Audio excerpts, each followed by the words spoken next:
dimanche de l'orthodoxie est l'occasion idéale que donne aux Grecs la liturgie de leur église nationale pour pratiquer leur sport favori, l'anathème. Anathema.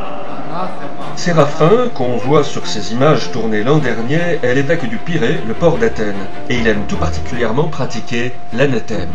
Anathema. Il est considéré en Grèce comme le chef de file des orthodoxes intransigeants. Anathema. Séraphin s'est même taillé une solide réputation dans la très réactionnaire église de Grèce, où il apparaît comme une sorte de gourou suprême de l'anathème. Sa dernière lubie, c'est de menacer d'excommunication les parlementaires qui voteraient en faveur d'une extension aux couples gays et lesbiens du pacte de vie commune, une sorte de pax grec voté en 2008 mais réservé aux seuls hétérosexuels. Contrairement aux pays d'Europe de l'Ouest les plus avancés, qui en sont déjà au mariage gay, quand on crée un pax, au pays des Shadocks, c'est pour les hétéros. Et cela, en grande partie, à cause de l'effroyable influence d'une des églises chrétiennes les plus attardées d'Europe.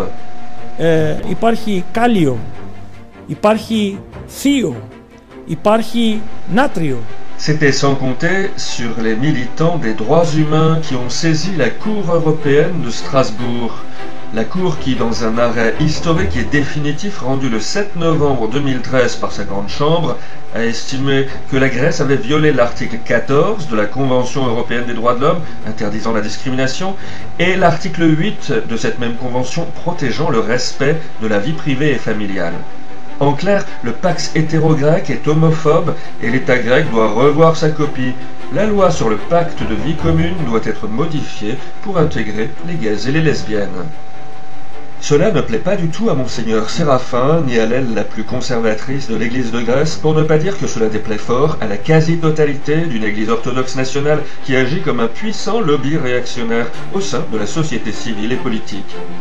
L'Église grecque est souvent nostalgique d'un régime des colonels de sinistre mémoire, tant il est vrai que le métropolite du Pirée s'est fait l'interprète dans un passé pas si lointain de thèses qu'on croyait tabous dans la Grèce démocratique d'avant les succès récents de l'Aube dorée. Pour lui, le mariage gay relève sans rire d'un complot sioniste. Le métropolite Séraphin n'a d'ailleurs guère le sens de l'humour et il n'a pas hésité, jeudi 28 novembre 2013, à menacer d'excommunication les parlementaires de son diocèse qui voteraient un pax pour les personnes LGBT. Le ministre de la Justice avait donné une raison déroutante à l'exclusion des gays dans la loi de 2008.